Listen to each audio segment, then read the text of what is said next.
Olá pessoal, eu quero começar com vocês uma nova sequência de vídeos, né, sobre um novo módulo temático, tá? Que é o chamado módulo da indução. Tá? Antes da gente entrar nesse assunto, nós usamos a palavra indução ordinariamente, né, na conversações, etc., em sentidos intuitivos. Tá? Nós falamos de induzir no sentido de sugerir ou levar alguém a fazer alguma coisa, né? Induzir ao erro. Isso é um uso que se faz do termo indução. Né? Não é disso que se trata, o problema da indução, tá certo? O problema da indução, pelo menos como ele é conhecido na epistemologia, na teoria do conhecimento. Tá? Outro contexto em que se usa a palavra indução é num contexto matemático. Existem as chamadas provas por indução finita, né? Que são provas, talvez vocês se lembrem lá do secundário, né? Você prova para um caso base e depois prova o chamado passo indutivo, né?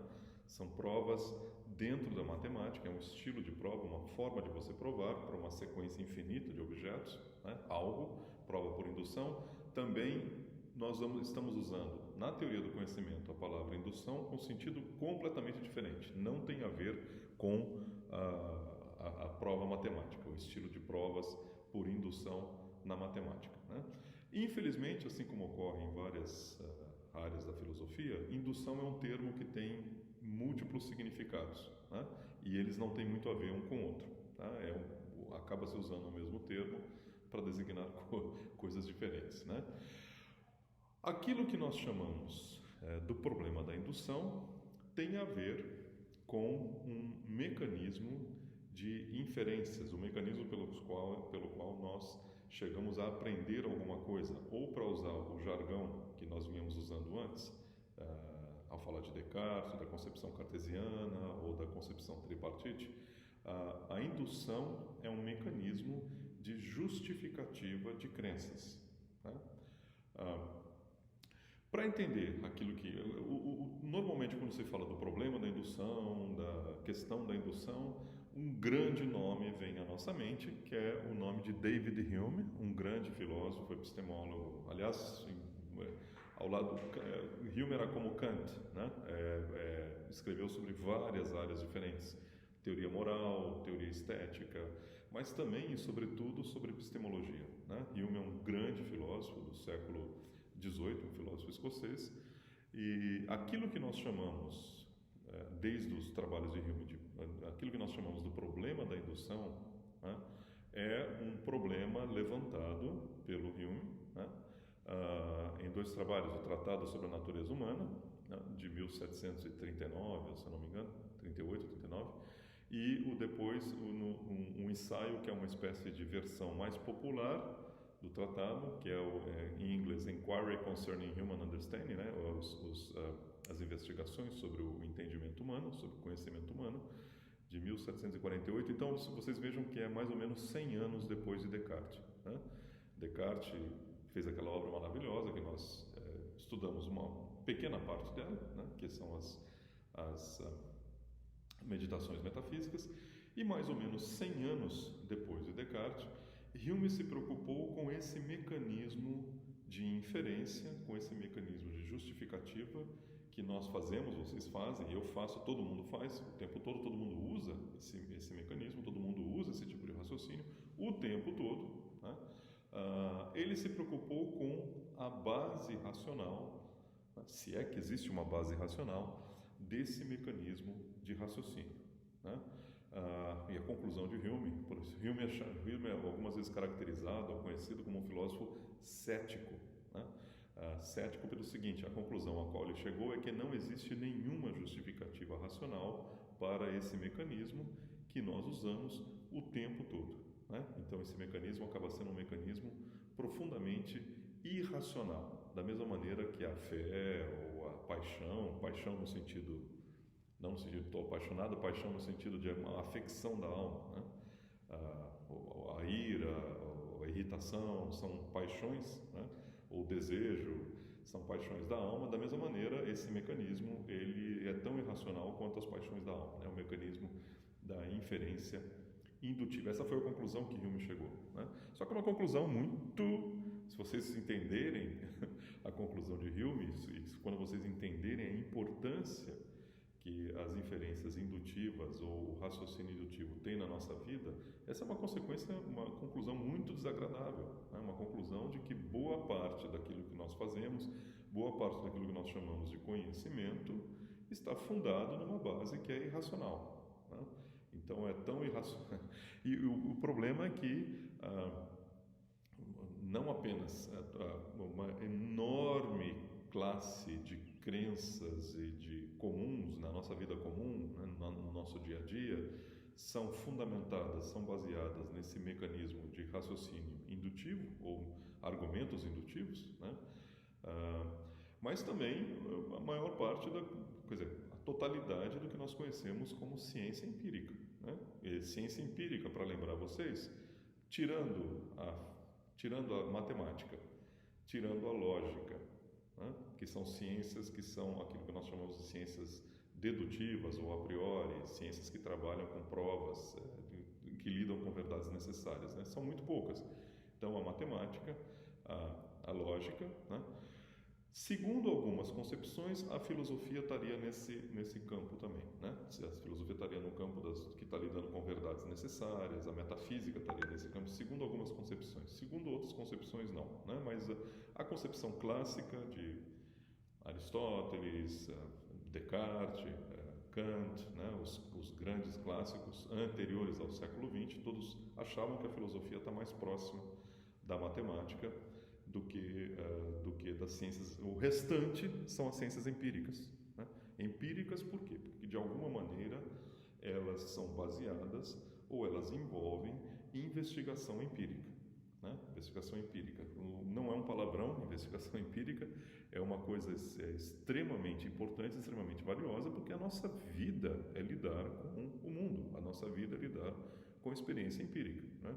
Desde o momento em que você acorda de manhã, vai escovar seus dentes, vai fazer café, você está lidando com experiência empírica.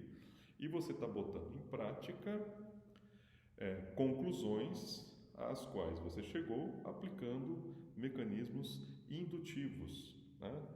Coisas que você aprendeu, digamos assim, de maneira indutiva. Então, você acorda de manhã porque você tem certas crenças que é importante acordar de manhã para seguir, fazer certos tipos de atividade. Você vai tomar água, você vai escovar os dentes porque você aprendeu indutivamente que existe uma certa conexão entre escovar os dentes e, digamos assim, a saúde bucal, né? Você vai tomar café porque você aprendeu que existe algum tipo de conexão entre se alimentar e se sentir bem ou capaz de trabalhar no restante do dia, né? Você não sai de casa, nesses tempos que a gente está vivendo, você não sai de casa por nada, assim, para coisas à toa, porque você aprendeu, né, que existe uma conexão entre sair de casa e estar exposto ao risco de uma infecção, né? Ou seja, o tempo todo, ao longo do dia, né, até a hora de você dormir, você está aplicando, enfim, coisas ou princípios ou leis que você aprendeu por meio da indução, né? Isso na vida comum. E quando você vai dormir, no seu sonho, o seu sonho fica o tempo todo rodando também coisas que você aprendeu por meio da indução, né? Você está com sede no sonho e você vai procurar água, porque você aprendeu por indução que existe uma conexão regular entre tomar água e matar a sede, né? No seu sonho você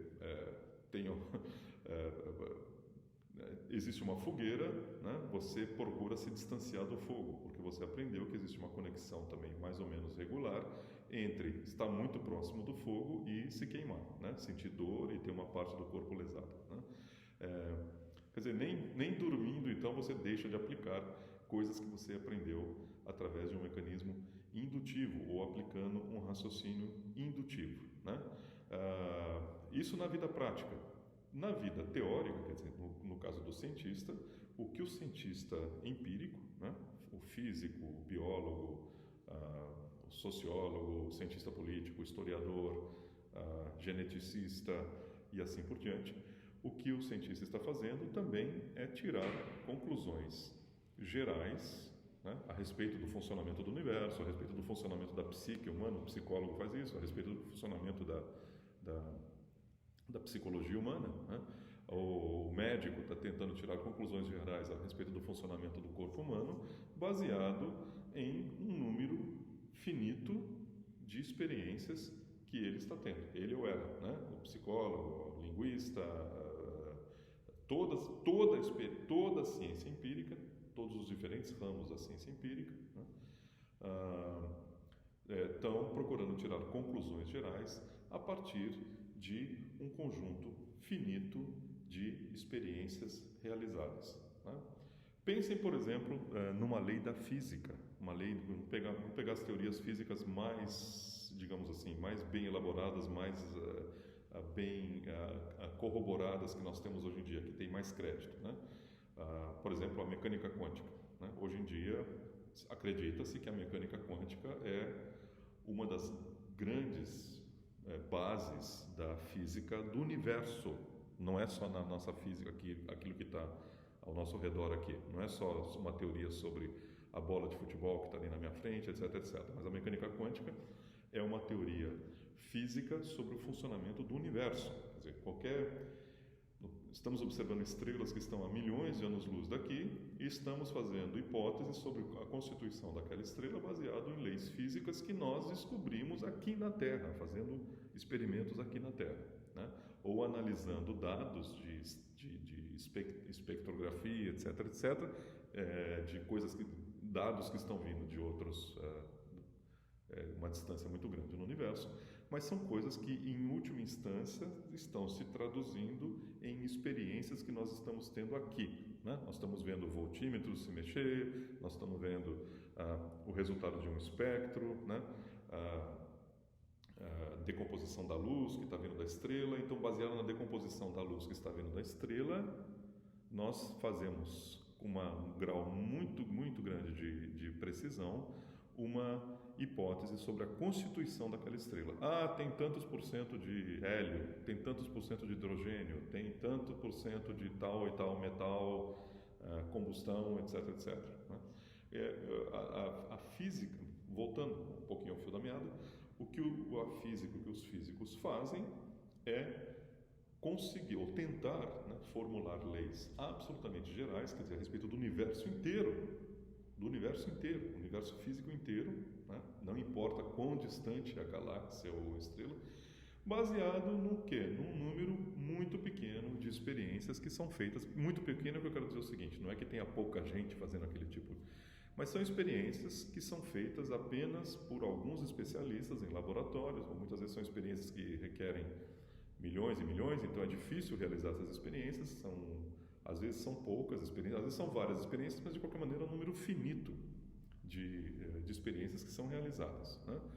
E baseado nesse número finito de experiências que são realizadas, os cientistas, os físicos, chegam a conclusões que são absolutamente gerais, ou pretendem ser conclusões absolutamente gerais, no sentido de que elas se aplicam à totalidade do universo físico. Então veja a força, né, desse tipo de inferência, desse tipo de raciocínio, baseado num número pequeno de experiências, pequeno sim, comparativamente, né, baseado num número pequeno de experiências realizadas, a inferir um princípio que vale por uma quantidade enorme, né, uma quantidade abarca a totalidade do universo físico, né? Então é um tipo de inferência, um tipo de raciocínio que é muito, digamos assim, muito ambicioso, né? Muito ambicioso, né? A partir de uma experiência restrita, nós queremos tirar conclusões sobre